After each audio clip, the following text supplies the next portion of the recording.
श्रीगणेशाय नमः।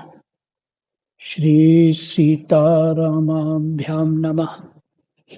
श्रीहनुमते नमः। श्रीउमापते नमः। श्रीगुरुवे नमः। सब संतन की जय जय। जय जय सीताराम। राधे श्याम।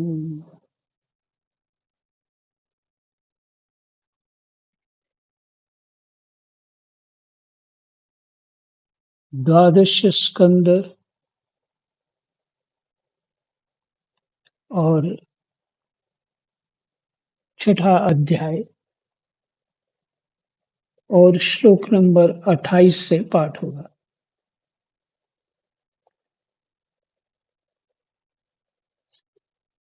27 तक हमने कर लिया।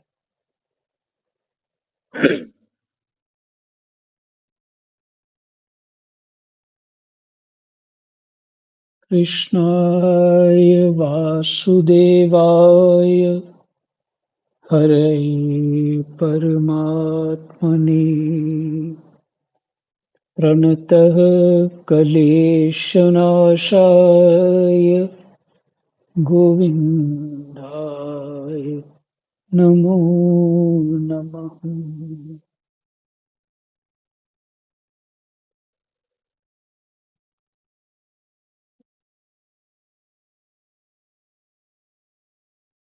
पीछे जो पाठ किया है 27 श्लोक तक,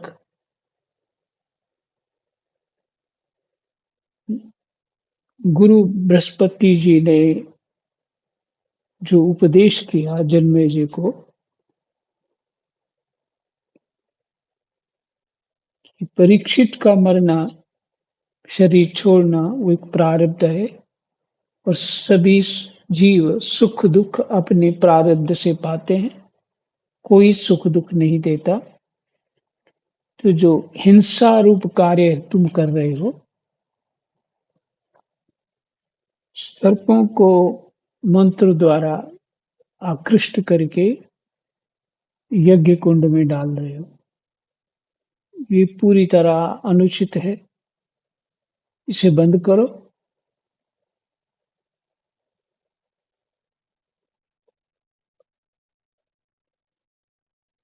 और कहा कि जगत के सभी प्राणी अपने अपने प्रारब्ध कर्म का ही भोग कर रहे हैं।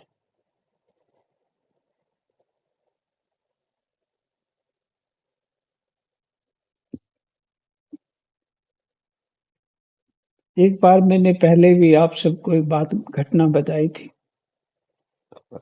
श्री मथुरा दास भक्तमाली जी, एक सरल संत, और भक्तमाल का ग्रंथ उनको पूरा याद था और भी पुराणों से बहुत कुछ याद था। उन्होंने एक बात मुझसे कही। हम लोग होडल के पास एक महात्मा रहते थे, यूपी की बात है। होडल आता है जब कोसी पहुंचते हैं, कोसी से पहले, दिल्ली से आए तो कोसी से पहले पड़ता है। तो आ रहे थे महात्मा से मिल करके, और रास्ते में हमने चोमुहा, एक गांव आता है उससे पहले खुली सी जगह, रोड बहुत चौड़ी है, वहां देखा सड़क किनारे एक आदमी मिट्टी से लथपथ पड़ा हुआ है, धूल से लथपथ पड़ा हुआ है। तो मैंने कहा, बाबा वो बाबा मेरे साथ थे और कोई नहीं था, मैं गाड़ी चला रहा था। बाबा को मैंने कहा, यहाँ एक आदमी सामने पड़ा है, तो उसको देख लेते हैं, वो क्यों पड़ा है, कोई परेशानी होगी। तो बाबा ने कहा, नहीं तुम चलो,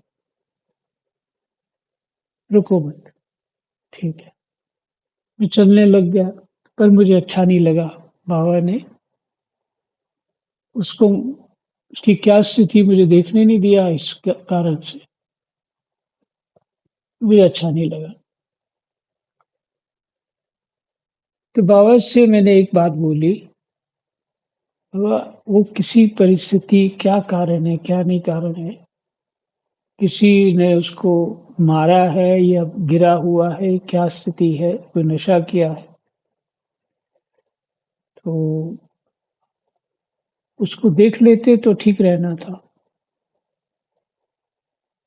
तो बाबा ने यही बात बोली थी, सभी जीव अपना प्रारब्ध भोग रहे हैं।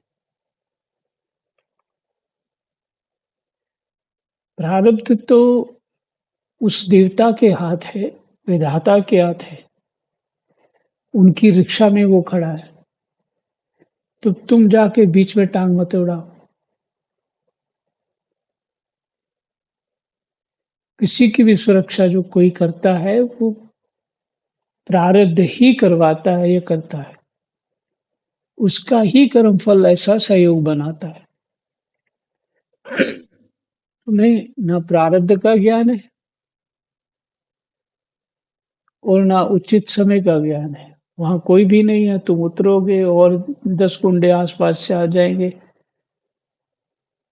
तेरे को मारे पीटे या गाड़ी छीन ले, कुछ भी कर सकते हैं।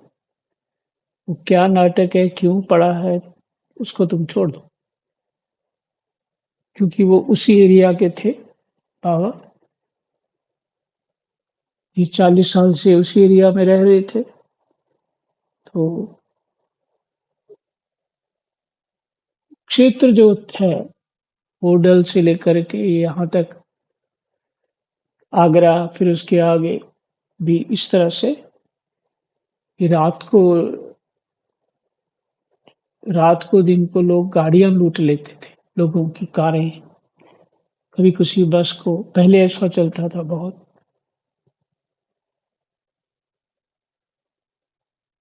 तो बाबा ने कहा ये छोड़ दो। पर उनके उपदेश देने के बाद भी मुझे बात पच नहीं रही थी। बड़ी दया आ रही थी मेरे को कि ठीक नहीं है। खैर, समय निकल गया।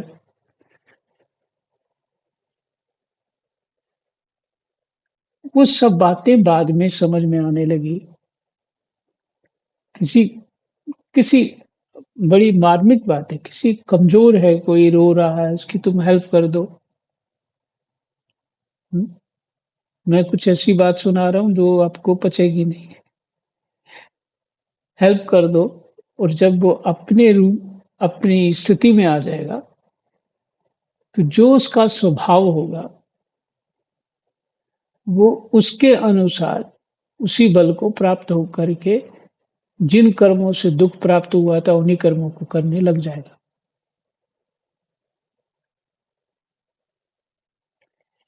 तो उसकी आपने जो सहायता करी, वो अच्छा किया कि खराब किया? क्योंकि प्रारब्ध उसको वहाँ दुःख में तपाना चाहता था, उसकी शुद्धि करना चाहता था।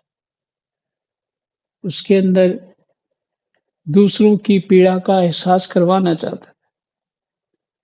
तो भगवान सबकी शुद्धि कर रहे हैं और सब भगवान के हाथों सुरक्षित है।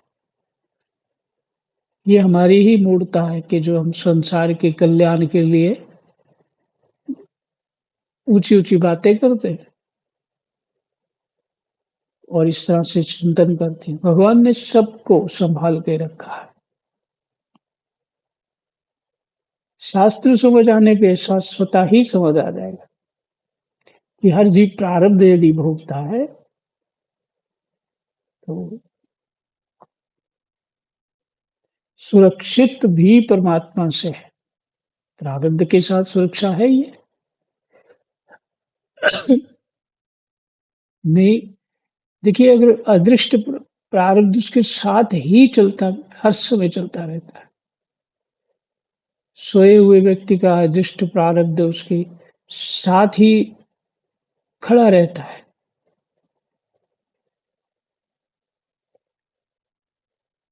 वो कभी भी उसको छोड़ता नहीं है। उस समय पे वो अपना जो समय होता है उसका, अच्छे कर्म का, बुरे कर्म का, वो लागू हो जाता है।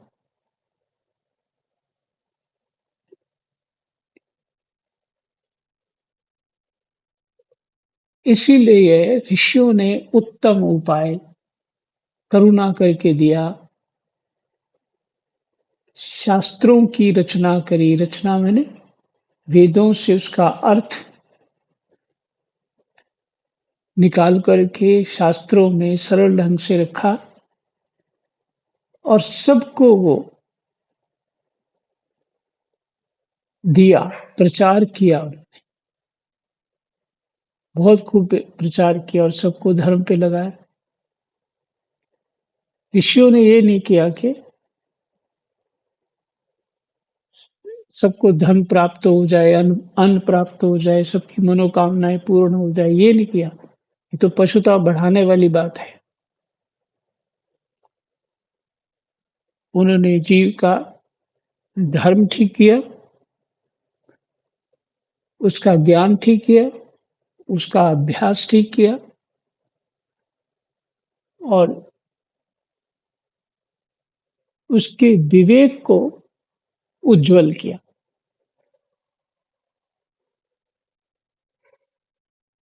तो जीव स्वतः ही सत्कर्म में लग जाएगा। जब सत्कर्म में लग गया तो फिर उसकी सुरक्षा तो हो गई। जिससे उसको प्राप्ति होनी वो बात तो उसके अंदर आ गई।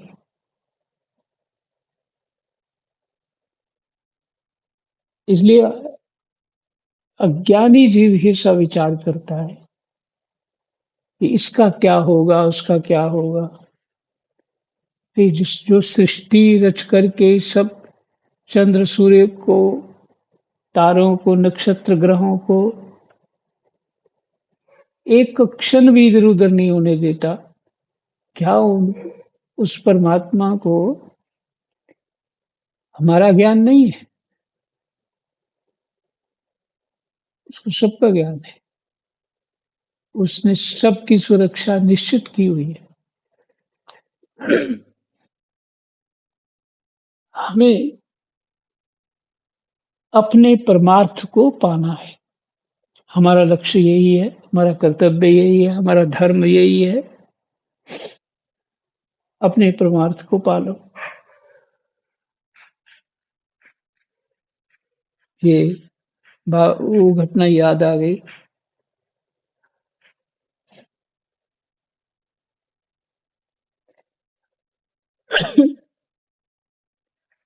सबको सुना दिया। श्लोक नंबर 28। सूत जी कहते हैं, शौनक आदि ऋषियों, महर्षि बृहस्पति जी की बात का सम्मान करके जनमेजय जी ने कहा कि आपकी आज्ञा शिरोधार्य है। उन्होंने सर्प सत्र बंद कर दिया और देवगुरु बृहस्पति जी की विधि पूर्वक पूजा की। ऋषिगण,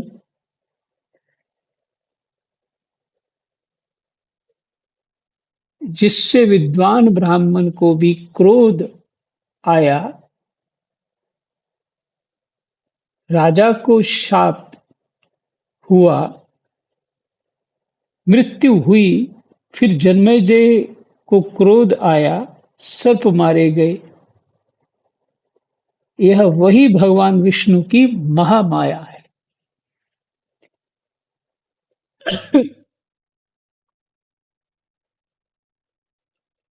यह अनिर्वचनीय है। अर्थात ये कैसी है, कितनी है, क्या स्वभाव है, इसके बारे कुछ कोई नहीं कह सकता, इसलिए अनिर्वचनीय है। इसी से भगवान के स्वरूप भूत जीव क्रोध आदि गुण वृत्तियों के द्वारा शरीरों में मोहित हो जाते हैं। गुण वृत्तियों के द्वारा, वही माया के ही तो गुण है, सत्व रजतम। तो उनसे गुण वृत्तियां जीवों की बनती हैं। तो जीव शरीरों में मोहित हो जाते हैं, एक दूसरे को दुख देते और भोगते हैं और अपने प्रयत्न से इसको निवृत्त नहीं कर सकते। विष्णु भगवान के स्वरूप का निश्चय करके उनका भजन करने से ही माया से निवृत्त होती है। राम राम। विष्णु भगवान के स्वरूप का निश्चय करके, विष्णु भगवान के स्वरूप का निश्चय करके कि विष्णु भगवान का स्वरूप क्या है, ये समझ के उनका भजन करने से ही माया से निवृत्ति होती है, माया छूटती है। इसलिए उनके स्वरूप का निरूपण सुनो।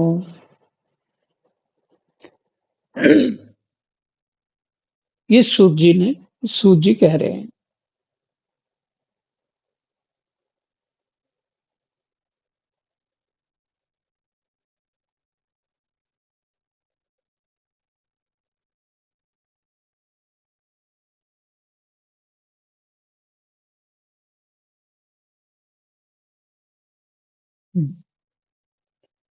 ये दंभी है, कपटी है, इत्याकारक बुद्धि में बार बार जो दंभ कपट का स्फुरण होता है, वही माया है।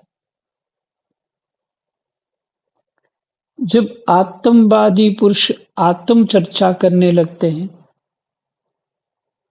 तब वह परमात्मा के स्वरूप में निर्भय रूप से प्रकाशित नहीं होती। जब आत्मवादी पुरुष आत्म चर्चा करने लगते हैं, तब वह परमात्मा के स्वरूप में निर्भय रूप से प्रकाशित नहीं होती। कौन प्रकाशित नहीं होती? माया। जब आत्मवादी पुरुष माने आत्माराम आत्म चर्चा करने लगते हैं, तब वह परमात्मा के स्वरूप में निर्भय रूप से प्रकाशित नहीं होती, किंतु भयभीत होकर अपना मोह आदि कार्य न करती हुई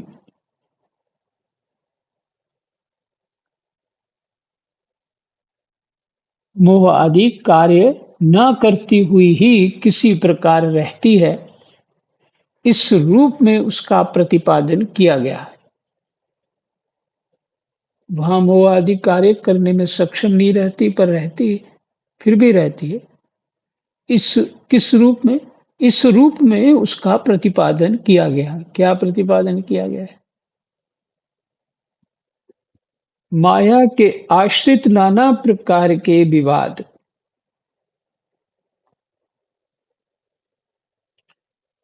मतवाद भी परमात्मा के स्वरूप में नहीं है। माया के आश्रित नाना प्रकार के विवाद, मतवाद, ऋषियों ने अपने अपने मत दिए परमात्मा के स्वरूप के, स्वरूप में नहीं है। परमात्मा के स्वरूप में ये सब कुछ नहीं है।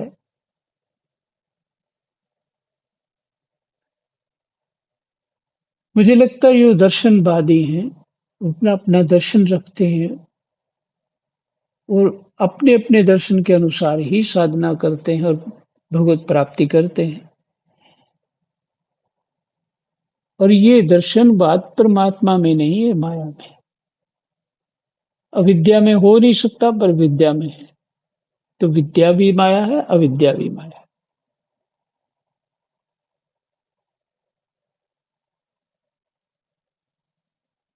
माया के आश्रित नाना प्रकार के विवाद, मतवाद भी परमात्मा के स्वरूप में नहीं है। यहाँ विवाद को तर्क लेना चाहिए, तर्क के अर्थ में विवाद लेना चाहिए, क्योंकि वे विशेष विषयक हैं और परमात्मा निर्विशेष है। मतवाद विशेष विषयक हैं और परमात्मा निर्विशेष है।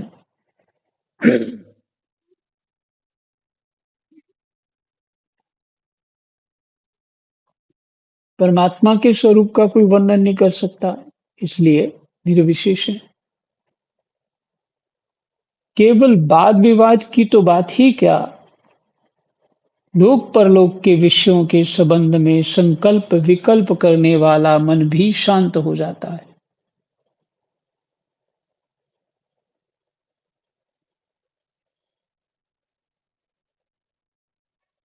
केवल वाद विवाद यहाँ तर्क के रूप में लेना है, कोई झगड़ा नहीं है। तर्क तर्क तर्कशास्त्र है और एक पहले विद्वानों में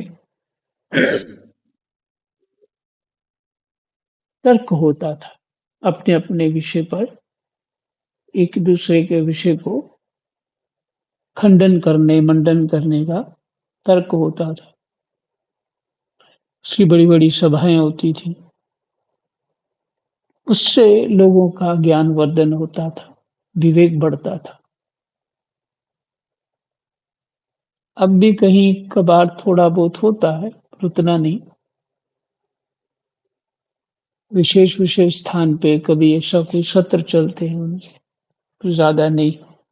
जिससे भागवत जी के पाठ, रामायण के पाठ जगह जगह होते रहते हैं, उसी तरह पहले ये सब वाद विवाद होते थे। उससे लोगों का ज्ञान वर्धन होता है, शास्त्र समझने का मौका मिलता है।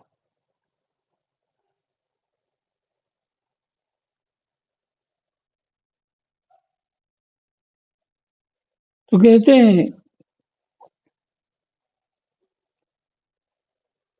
केवल वाद विवाद की तो बात ही क्या, लोक परलोक के विषयों के संबंध में संकल्प विकल्प करने वाला मन भी शांत हो जाता है।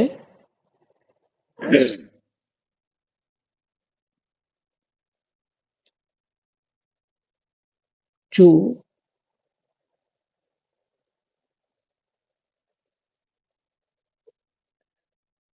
निर्विशेष परमात्मा को समझने से होता है। ये सब संकल्प विकल्प करने वाला मन भी शांत हो जाता है। कर्म उसके संपादन की सामग्री, उनके द्वारा साध्य कर्म, इन तीनों से अनवित अहंकारात्मक जीव, फिर से कर्म उसके संपादन की सामग्री,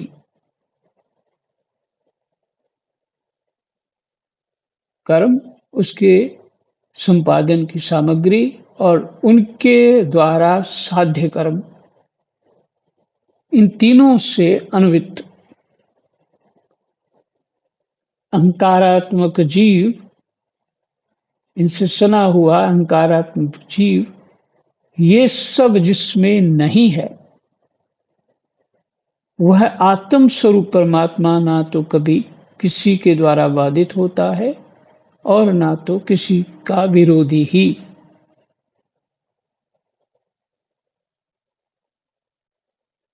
भगवान में ये चीज नहीं होती। भगवान माने उस ब्रह्म तत्व में।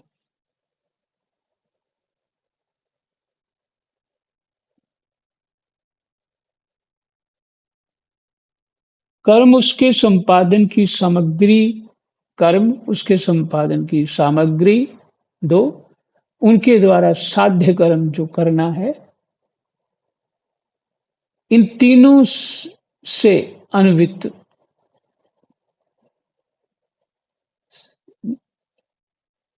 अन्वित मने मिश्रित कह लीजिए, मिला हुआ अहंकारात्मक जीव, इन सामग्री से क्या कर्म उसके संपादन की सामग्री और उनके द्वारा साध्य कर्म तीन हो गए। इन तीनों से अन्वित अहंकारात्मक कि मैं ये करने वाला जीव, ये सब जिसमें नहीं है,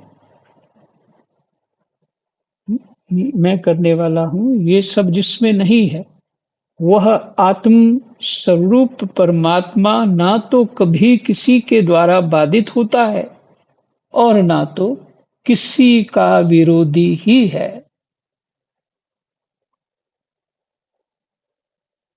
जो पुरुष उस परम पद के स्वरूप का विचार करता है, वह मन की मायामयी लहरों, अहंकार आदि का बाध करके स्वयं अपने आत्म स्वरूप में विहार करने लगता है। अहंकार आदि का बाध, बाध मैंने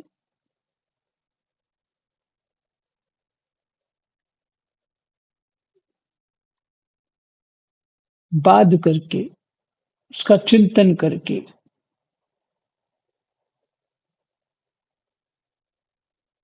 उसको उसका समाधान करके स्वयं अपने आत्म स्वरूप में विहार करने लगता है। वह मन की मायामयी लहरों, आप देखते हैं कि जो चित्त, जीव का चित्त है, कभी कभी कहीं बहुत आसक्त हो जाता है। ये क्या है? ये मन की लहरें हैं। अपने आप उठती है, अपने आप शांत हो जाती है। ये मन की लहरें।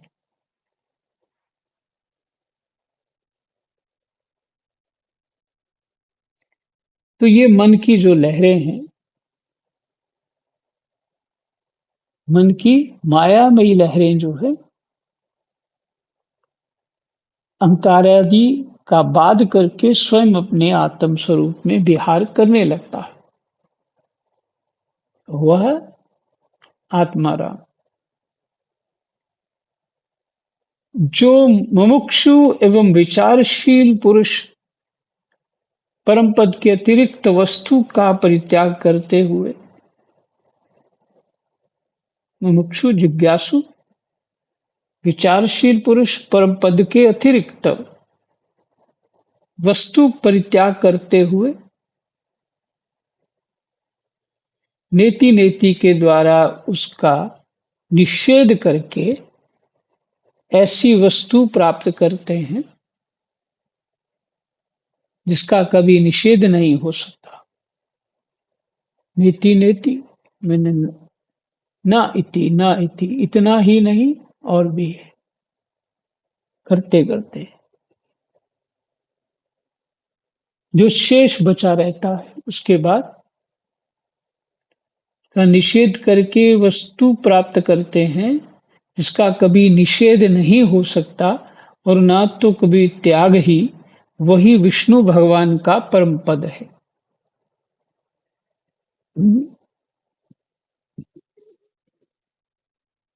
विष्णु भगवान का परम पद है।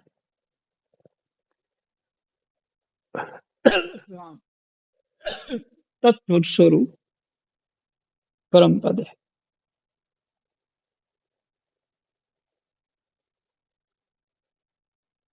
जिसका निषेध नहीं हो सकता और त्याग भी नहीं हो सकता। तात्पर्य शेष सब कुछ माया के सारे स्वरूप को निषेध कर दिया जाए एक एक करके, तो शेष तो आत्मा रह जाएगी, तो उसका निषेध तो हो ही नहीं सकता।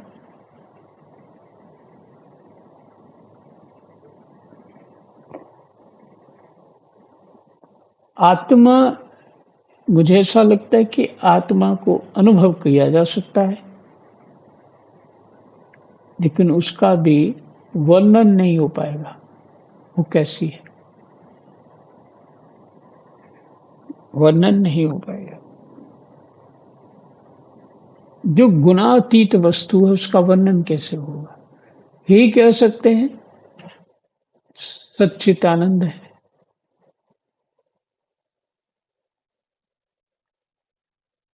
जो अनुभूत होगा इस हमारे भाव विचार में, उसका जो सुख अनुभव होगा, तो यही कह सकते हैं सच्चिदानंद है। पर ये भी शब्द पूरे ही हैं या ठीक है, क्या इससे भी कुछ परे है?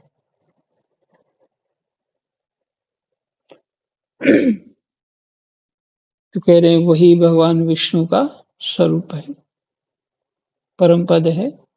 ये बात सभी महात्मा और श्रुतियां एक मत से स्वीकार करती हैं। अपने चित्त को एकाग्र करने वाले पुरुष अंतःकरण की अशुद्धियों को, अंतःकरण की अशुद्धियां को, अपने चित्त को एकाग्र करने वाले पुरुष अंतःकरण की अशुद्धियों को, अंतःकरण फिर से मन बुद्धि चित्त अहंकार, इसको अंतःकरण कहते हैं। इसमें दोष तो है ही,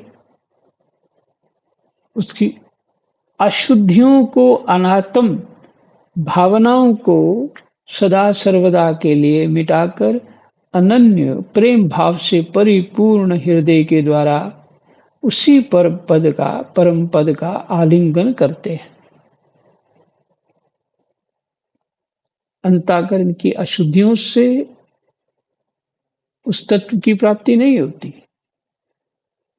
अंतःकरण शुद्ध होने पे क्या होगा? अनात्म भावनाओं को, अनात्म भावनाएं जो आत्मा नहीं, स्वरूप से कोई संबंध नहीं है, जैसे जड़ और चेतन, जड़ जितना पदार्थ है वो अनात्म भाव है, चेतन आत्म भाव है।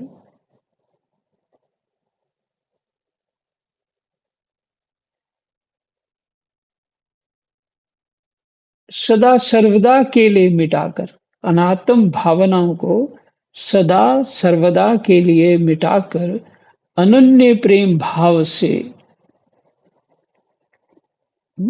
मैंने वो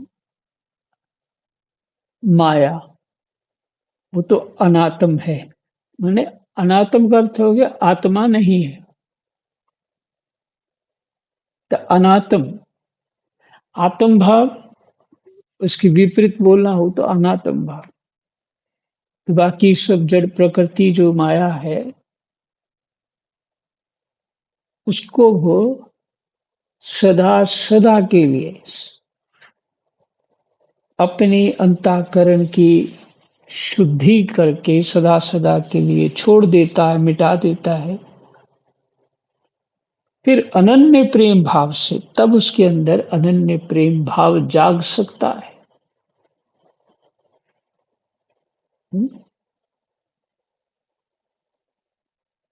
अनन्य प्रेम भाव से परिपूर्ण हृदय के द्वारा उसी परम पद का आलिंगन करते हैं। परम पद क्या है? विष्णु पद। विष्णु भगवान का परम पद है ये शब्द का, तो यहाँ विष्णु पद ही आएगा। अनन्य प्रेम भाव, इधर भी प्रेम, उधर भी प्रेम, उधर भी प्रेम, ये अन्य अन्य प्रेम हो गया, अन्य अन्य जगह पे प्रेम हो गया। अनन्य प्रेम, एक ही जगह प्रेम, वो कहा? विष्णु पद में। अनन्य प्रेम भाव से परिपूर्ण हृदय के द्वारा उसी परम पद का आलिंगन करते हैं। शुद्धांतःकरण साधक उस विष्णु पद का आलिंगन करते हैं और उसी में समा जाते हैं, अर्थात तो वही रूप हो जाते हैं। विष्णु भगवान का यही वास्तविक स्वरूप है, यही उनका परम पद है। इसकी प्राप्ति उन्हीं लोगों को होती है जिनके अंतःकरण में शरीर के प्रति अहम भाव नहीं है, मैं शरीर हूं, ये भाव नहीं है, और ना तो इसके संबंधी ग्रह आदि पदार्थों में ममता ही, माने देह में जो ममता होती है वो नहीं रहती। सचमुच जगत की वस्तुओं में मैंपन और मेरेपन का आरोप बहुत बड़ी दुर्जनता है, दुर्जनता है, बहुत बड़ी दुर्जनता है। शौनक जी, जिसे इस परम पद की प्राप्ति अभिष्ट है, उसे चाहिए कि वह दूसरों की कटुवाणी सहन कर ले और बदले में किसी का अपमान न करे। उसे चाहिए कि वह दूसरों की कटुवाणी सहन कर ले और बदले में किसी का अपमान ना करे। इस क्षण भंगुर शरीर में अहंता ममता करके किसी भी प्राणी से कभी वैर ना करे। भगवान श्री कृष्ण का ज्ञान अनंत है। उन्हीं के चरण कमलों के ध्यान से मैंने इस श्रीमद् भागवत महापुराण का अध्ययन किया है। मैं अब उन्हीं को नमस्कार करके यह पुराण समाप्त करता हूँ। मैं अब उन्हीं को नमस्कार करके ये पुराण समाप्त करता हूँ। ये सूत जी ने कहा है। हे विश्राम। जय जय सीताराम। राधे श्याम। कृष्णाय वासुदेवाय हरये परमात्मने प्रणतः क्लेशनाशाय गोविन्दाय नमो नमः। जय जय।